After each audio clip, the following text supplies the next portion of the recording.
We tried setting up camp on top of the mountain in Ikukuren, but it was pitch black and super windy.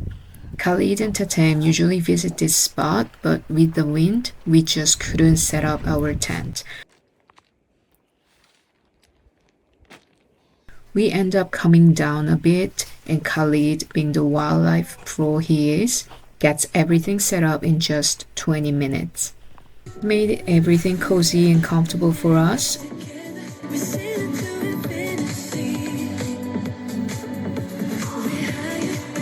We spent the night under the clearest sky, watching shooting stars and chatting about life.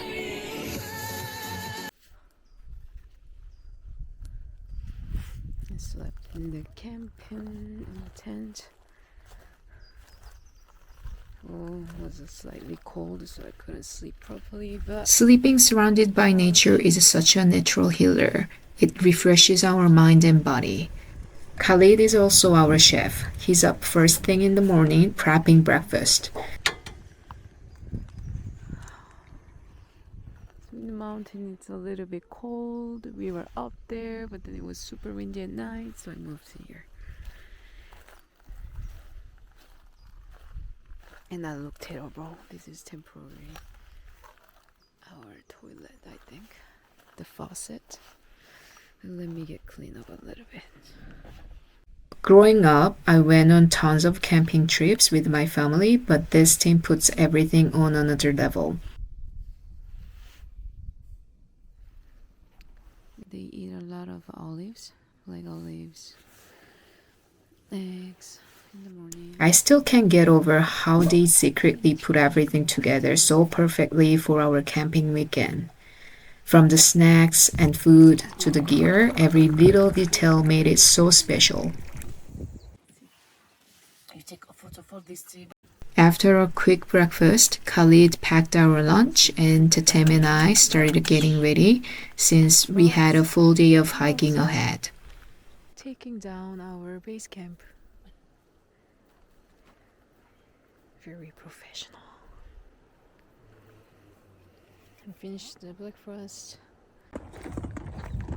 Ikukuren is a hidden gem, giving you that real Moroccan countryside vibe, surrounded by beautiful mountains and valleys.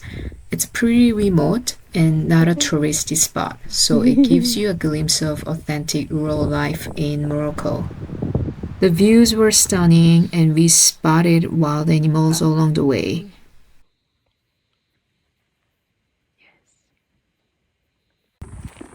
We started at the top of the mountain and hiked down to the valley and Qued El Barret River. It took us about 2 hours.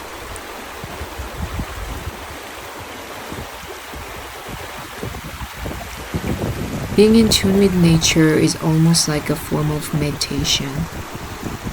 In our busy daily lives, we tend to lose touch with nature and ourselves. Sharing quiet moments with friends in this kind of setting felt so natural. We all understood the need to just breathe, reflect, and reconnect. By the river, we had the most peaceful time, taking naps, having lunch, dipping our feet in the cold water. I even took a plunge in the icy river and explored an old cave that's known for local myth. We're here at a cave.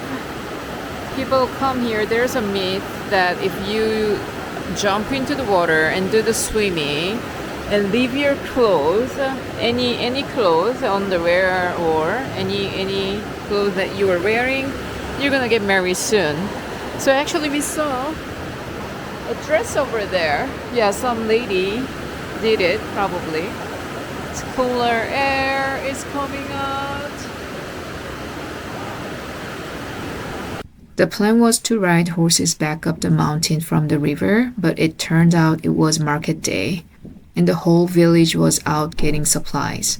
So we hiked halfway up and waited for the horse owners to return. So horse is close by? A little?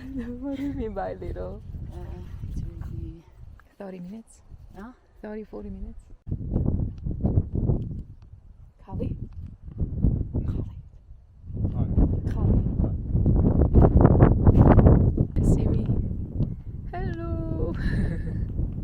Every household in this area has a donkey or a horse. They leave around 4 a.m., ride for 2 hours, then walk a couple more hours to catch a bus to the market.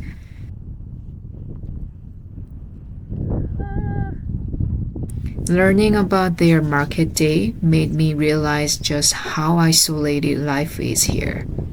And many young people stay to follow in their parents' footsteps, even though life here lacks modern conveniences. It's hard to leave behind the life you've always known.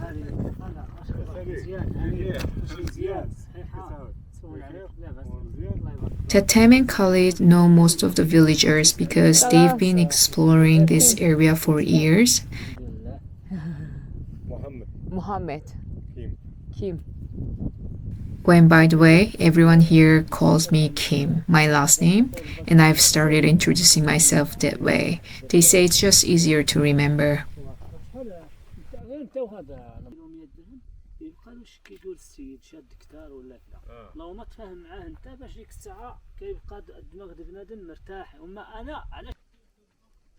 Now I understand. They go for shopping. Yes.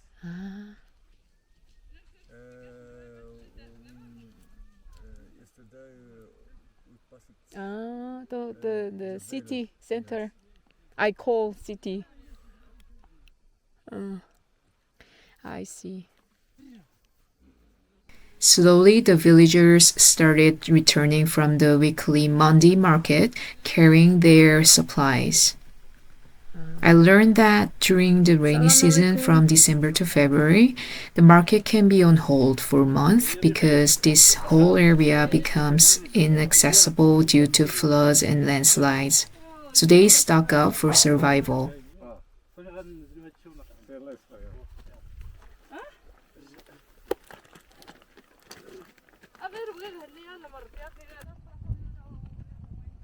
You know everybody? 718. And here we are still waiting for our horses to come. After a couple of hours, the horses finally arrive. I saw the local kids who had been waiting all day for their parents to bring back little treats or something new they never seen. Salam. Kids rarely get the treats that city kids enjoy every day. I wish I had some chocolates for them. No snacks. No, Yeah. we don't have, no. Yeah, we have nothing. They often buy fresh milk and honey from the locals to support them in their lives. And of course, the products are better than what you'd find in sports store. Drink. Now? No? No. No? No, it's cold. It's cold. Mm. Give me your... Yes. 1, 2. Oh, are you sure? Yes. Okay, 1, 2, 3. Oh shit. Oh, okay. Shukran. Shukran. Safa.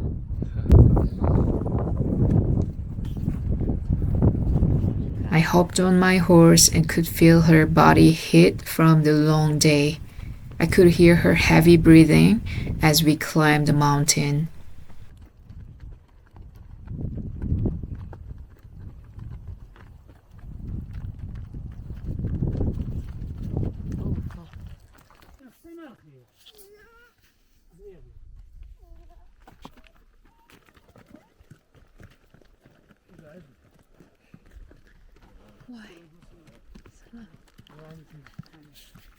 Salam alaikum.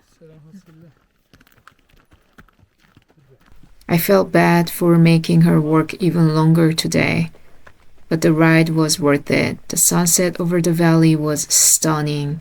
Pink skies and a cool breeze that made everything feel so peaceful. Baqawah beda. Good job. Shukran. Shukran. We said goodbye to the horses and headed to a local lodge for the night.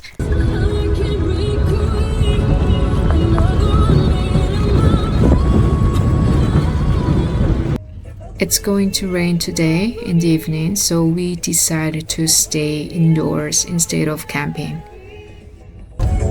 What you are saying about Khalid? The best driver on earth.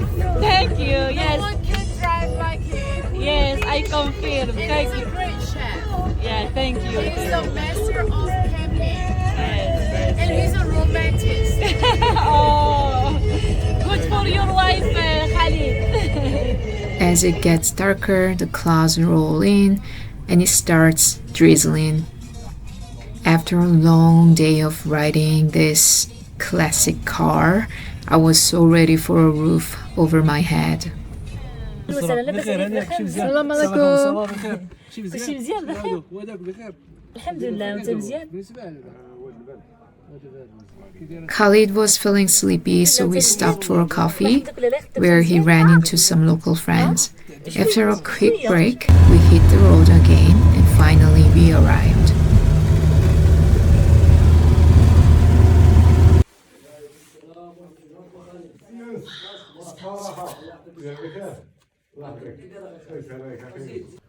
Tatem called the lodge Chalaviton, and it was so cozy, and the smell of food grabbed all my attention. لا. Ah. We need to charge our batteries, don't forget. Yeah.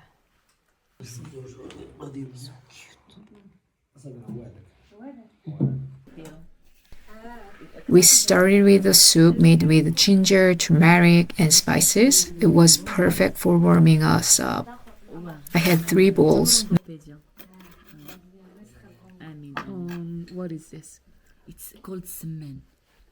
What animal? semen.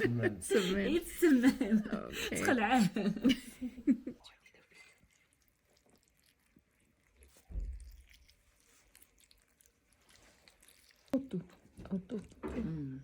Very hot. Like this. Okay. Yes. Just too hot. What is this? Wow. It's like a It's called trade. Duar Lancer is a tiny village near Taza where people rely on farming and livestock. Benin. It's the kind of place where family and community are everything, and people live in harmony with the land. It's Khalid's party.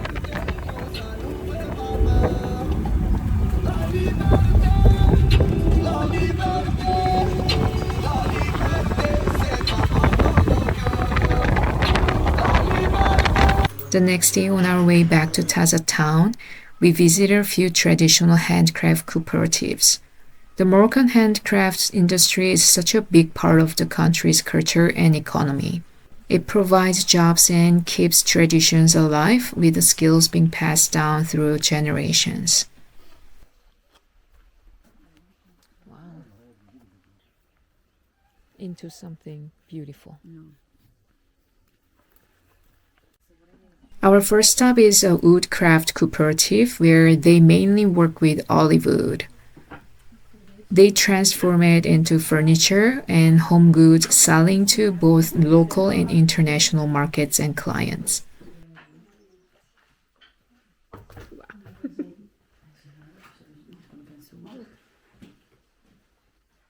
No, can you ask them what's the struggle? What's the difficulties now with these cooperatives? Only human being making things, so slower, more hard work. Is it? Yeah. Yes. Okay.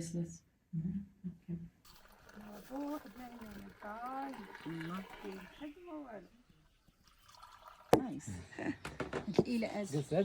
جلسي معنا. جلس معنا. Next, we visit a pottery cooperative where they make traditional cookware like tagine and couscous dishes. Oh wow. Tajin. Is it tajin? Yes, it's clay. Tajin. I know tajin. Like that. Couscous. Couscous. اومليط Couscous. واخا كيخدموا على شما كان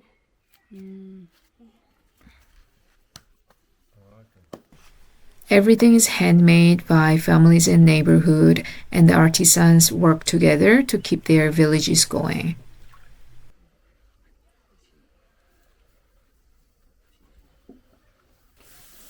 Coming strong Under the sun. under the sun. After in the fire. After in the colors. This is the colors.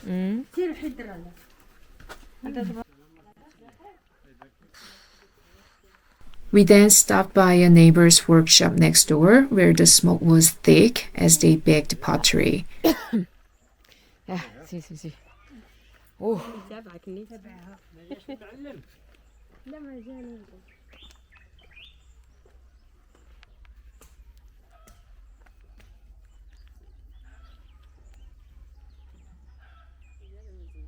And another neighbor was negotiating prices for a bulk order for retail store.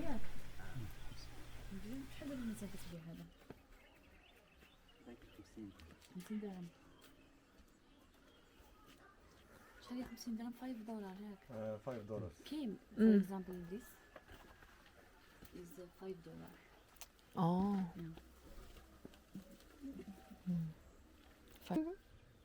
4500 이게. هذا مصور الديبو مصور ممكن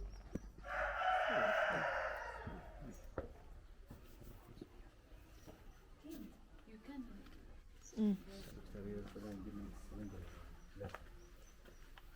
Oh, a lot. A lot of product. Our last stop was a family-run reef weaving business. Wow. What is it called in Arabic? Doom. Doom. They use palm leaves to make baskets, mats, and hats or other fashion items. This craft is also passed down through generations, but is also at risk due to cheaper, mass-produced alternatives, like any other artisan groups. But this doom is everywhere, right? In Morocco. Yes. Everywhere, right? yes Everywhere. only yeah الدم كامل متواجد في جهة only on this region Capital of Ah, capital of only here Taza making it and then Yes, send yes. it to everywhere. you can't find it on the other side family cooperative ديال لا فامي ياك family cooperative Family cooperative. What does it mean? So family owned. only members of family Members of family. Oh, okay. How many members? شحال بكم 7 Visiting these artisans was so inspiring. The dedication to their craft and the way they work together as a community is something to admire and something we are missing in modern big cities.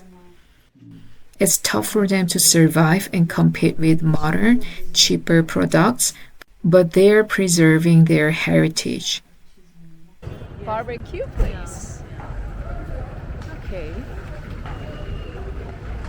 After a heavy day of meeting artisans, the team treated me to the best BBQ in town, which is called a barbecue market. You see outside?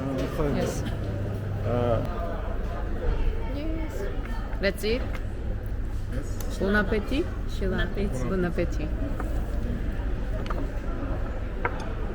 By now, I feel like a local already, eating with my hands and breaking bread naturally. How do you eat? Like a burger. It's a burger. It's so hot. Is that?